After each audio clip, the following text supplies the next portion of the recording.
Hi, good day.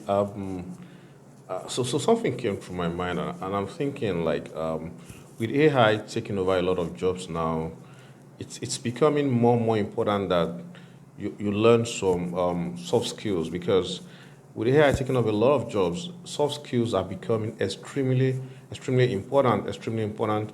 And you need to learn them. Your communication skills must be top notch. Emotional intelligence is becoming very crucial.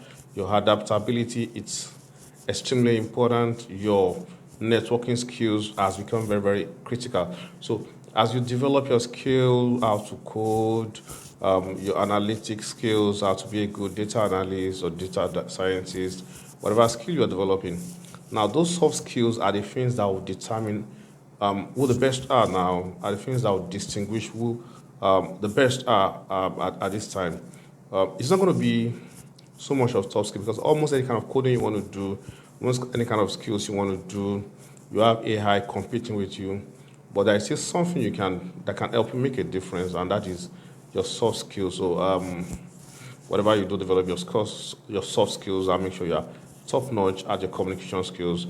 Your networking skill is top notch, and you can adapt at any point in time. You can work across different borders.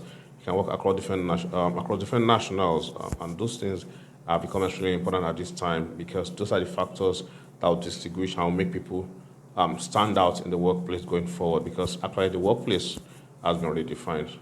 Hi, okay, hope you get the gist anyway. Hope to share with you a lot more concepts in terms of what can help you to stand out in the workplace. Have a good time at work.